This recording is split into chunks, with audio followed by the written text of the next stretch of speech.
Hey everybody, here we have my first match in the AMX Chasseur de Char on the actual live server.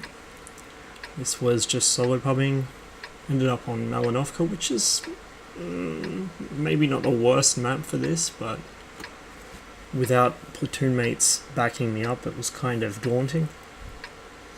However, we are in a tier 8 match. Now, note about a lot of tier 8 premiums is when they actually end up in a tier 8 match, although they're nominally meant to be worse than other tanks of their tier on paper, they actually end up being very, very strong. This is true of any tier 8 premium, but it's especially true of the AMX Chasseur de Char. Now, this thing was allegedly nerfed before it left the test server. I wasn't really paying attention to the game at the time, so I can't say for certain whether that's true or not. What I can say is that there was a lot of doom and gloom speculation about what was going to happen to its mobility, because apparently its terrain resistance got bumped up and a couple other things. Now, if you recall, I pointed out in my original videos from the test server about this tank that some people thought it was going to be a stinker. Not some people, very particular people, who, you know, for better or for worse, are seen as an authority in the world of tanks community. Now, even after the nerf, I would say that this is probably bordering on too good.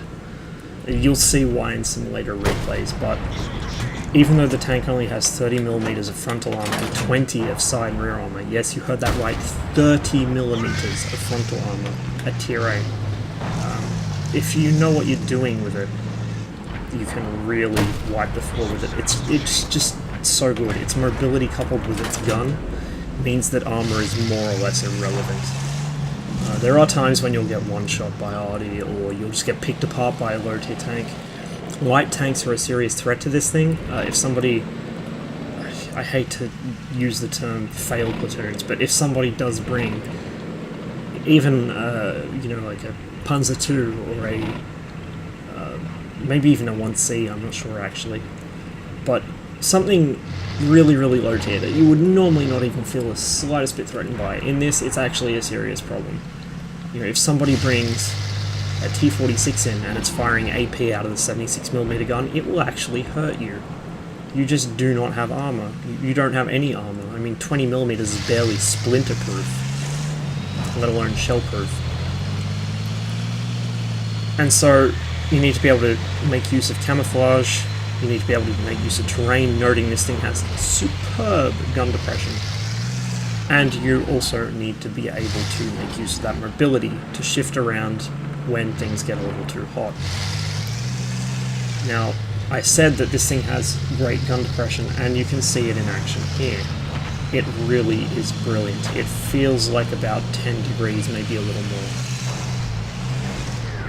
So gun depression is certainly no concern for this thing, and although this video may not actually go live on YouTube before the AMX 30 enters the live server, I can tell you now that the AMX 30 at the moment on test feels like it has about 10 degrees, maybe a little more. So the French high-tier mediums have, the non-autoloader ones have superb gun depression.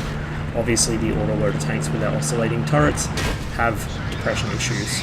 Although the Batchat used to have 8 degrees of gun depression, I believe, before they did some nerfing and eventually bumped it up to tier 10. When it was a tier 9, it also used to have much, much better turning circles. So at this point, I've been a little too careless with my hit points. That IS-6 put a big hit into me. 448 is pretty close to a max roll for him. And I take just long enough aiming on that Carnarvon for him to get a shot in as well. 246, that is also a high roll for the Carnarvon. Not by much, but it is a high roll. Whereas 448 for an IS-6, that's only 40 points under his max roll. VK gets taken out before I can do anything about it. The enemy heavies are occupied at the moment. There's this hill between myself and the IS-6. I decide to go and make use of it.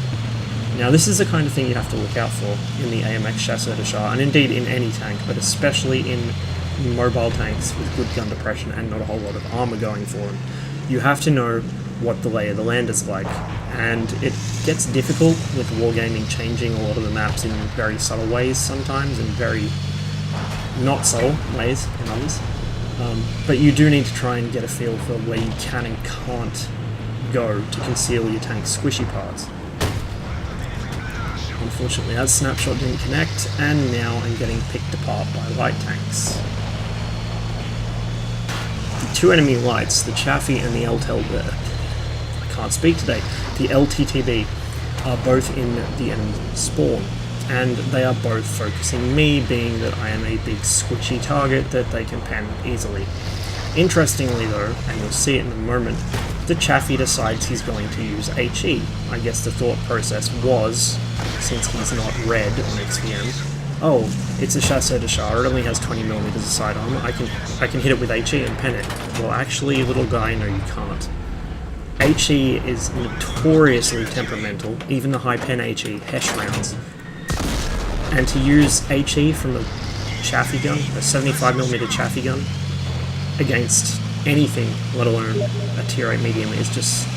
don't do it. It's not a good idea. If he'd used AP, he would have killed me easily. But thanks to his mistake, I'm able to survive through to the end of the game, and unfortunately for me, the KV-4 is actually down in the water where I can't hit him.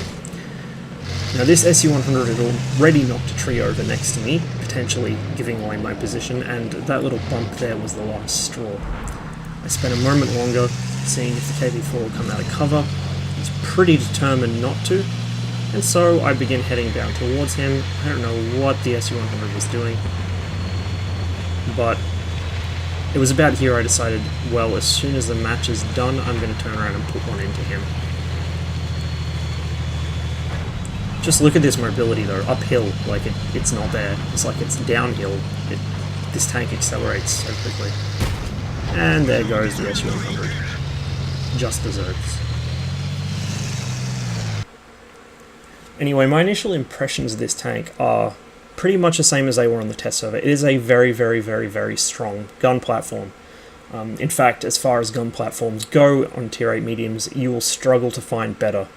The Pershing fares a little better against tier 10s because it has the absolutely wonderful APCR round. This thing doesn't quite have the pen of the Pershing, but it does have a very nicely handling gun, particularly for a French tank, with excellent depression on a very mobile chassis. That's really all you need to make a mockery out of people. I mean, remembering that a lot of the reason certain light tanks are very strong in the right hands is because good guns and good mobility combine together, and, you know, armor is a crutch for bad players, as I like to say, only half joking. This is just one of those tanks. It's probably not going to fare well in the hands of an average player because they're going to treat it like it has armor. It doesn't.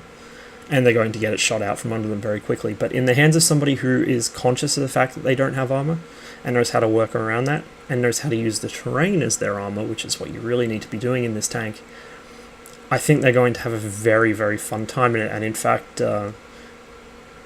Torb from the EU server, EU Goon, was posting his progress on getting the 3 marks of excellence in this tank, and he pretty much agreed that it was a very good tank, a very strong tank in the right hands. And it's just absolutely phenomenal at putting out a lot of damage, particularly on the EU server, I'd imagine, where you very often see full matches of nothing but tier 8s, while I play on NA West, where you're lucky if you get a game which doesn't have tier 9s and 10s in it. Either way, I think this thing has a lot of potential. I'd be kind of worried about Wargaming potentially removing it from the store soon. It doesn't have preferential matchmaking. None of the new premiums will. They phase that out completely, and all the tanks with preferential matchmaking are being taken out of the store if they haven't been already. But because Wargaming seem rather reluctant to balance premium tanks by nerfing them, I guess because they actually do give a shit that people will cry about it. I don't know why, I certainly wouldn't. Their solution to overpowered premium seems to be just pull them from the store entirely and then occasionally offer them during Christmas sales or whatever to make a couple bucks on the side. So if you've got the money to pick one of these up now and you think you might want one, I suggest doing it sooner rather than later. It's not quite as similar to the FCM 50 ton as a lot of people make out. So if you do have an FCM, which I do, they're not really the same thing. The gun is more or less the same, but this thing is quite a bit more mobile than the FCM. This thing's quite a bit more mobile than most tanks. You'll beat AMX 13s up hills.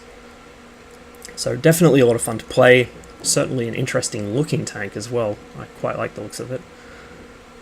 And I do have some more videos of this coming eventually. I know of at least one other. I have a bad habit of not actually memorizing or writing down what my queue is.